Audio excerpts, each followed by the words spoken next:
வணக்கம் மக்களே. அண்ணா பல்கலைக்கழக மாணவி வழக்கின் குற்றவாளி ஞானசேகரனின் வழக்கு தற்பொழுது எப்படி இருக்கிறது, அவருக்கு பின்னால் இருக்கக்கூடிய நபரை கைது செய்தார்களா என்பதை பற்றி இந்த வீடியோவில் முழுமையாக நாம் பார்க்க போகிறோம். அதற்கு முன்பாக இந்த வீடியோவிற்கு ஒரே ஒரு லைக் மட்டும் பண்ணிருங்க.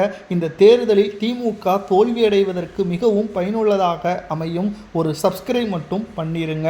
அதாவது அண்ணா பல்கலைக்கழக மாணவி வழக்கில் ஒட்டுமொத்தமாக ஞானசேகரன் தான் குற்றவாளி என்பது நாம் அனைவரும் அறிவோம். ஆனால் யார் அந்த சார் என்பது பற்றியான கேள்வி சட்டமன்றம் வரை சென்று எதிர்க்கட்சியினர்கள் போராட்டம் நடத்திய பிறகும் கூட காவல்துறையினர் அந்த சார் யார் என்பதை நீதிமன்றத்திற்கு கொண்டு செல்லாமல் இருந்ததற்கு காரணம் தற்பொழுது வெளியாகியுள்ளது. மேலும் ஞானசேகரனுக்கு எத்தனை ஆண்டுகள் சிறை தண்டனை தெரியுமா? சுமார் 30 ஆண்டுகள் சிறை தண்டனையும் 90,000 ரூபாய் அபராதமும் நீதிமன்றம் தண்டனையாக விதித்துள்ளது. பாதிக்கப்பட்ட பெண்ணிற்கு தமிழக அரசு சார்பாக சுமார் 25 லட்சம் ரூபாய் கொடுக்க வேண்டும் என்றும் நீதிமன்றம் உத்தரவை பிறப்பித்தது.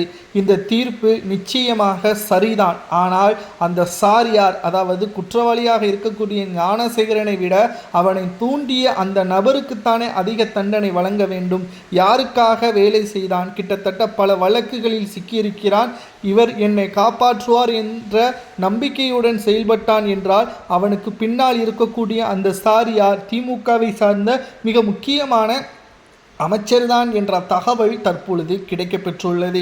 பாதிக்கப்பட்ட நபர் தன் மீது இருக்கக்கூடிய அனைத்து குற்றச்சாட்டுகளும் நீதிமன்றம் தீர்ப்பு வழங்கிய பிறகு தன்னை காப்பாற்றுவார் என்று நம்பிய அந்த சார் கைவிட்ட பிறகு உண்மைகளை நீதிமன்றத்திடம் கூறுவதற்கு தற்பொழுது மீண்டும் ஒரு வாய்ப்பு வழங்க வேண்டும் என்று உச்சநீதிமன்றம் வரை தனது உறவினர்கள் மூலமாக செல்ல முடிவெடுத்துள்ளார். தற்பொழுது தேர்தல் நெருங்கக்கூடிய இந்த வேளையில் அந்த சார் யார் என்பதை நீதிமன்றத்தில் ஞானசேகரன் தெரிவிப்பாரா, அல்லது நிச்சயம் இது அவரை தற்காலித்துக் கொள்வதற்காக போடக்கூடிய நாடகமா என்பது நீதிமன்றத்தில் தான் தெரிய வரும். ஆனால் ஞானசேகரன் அவர்கள் திமுகவின் மிக முக்கியமான அமைச்சர்களுடன் பழகியிருந்ததும், போட்டோக்கள் குறிப்பாக திமுகவில் மிக முக்கியமான பதவிகளில் இருந்ததும், அவரது ஜீப், வீடுகளில் கைப்பற்றப்பட்ட ஆவணங்கள், பென்டிரைவர்கள் அனைத்தையும் சேகரித்து சோதனைகள் நடத்திய பிறகு வெளியான உண்மையான தீர்ப்பு தான் 30 ஆண்டுகள்,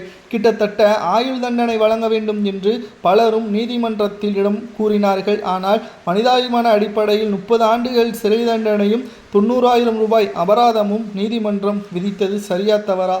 யார் அந்த சார் என்ற குற்றவாளி நீதிமன்றத்தில் ஆஜரானால் அவருக்கு என்ன தண்டனை வழங்கலாம் என்பதையும் மறக்காம கமெண்ட் வாயிலாக கூறுங்கள்.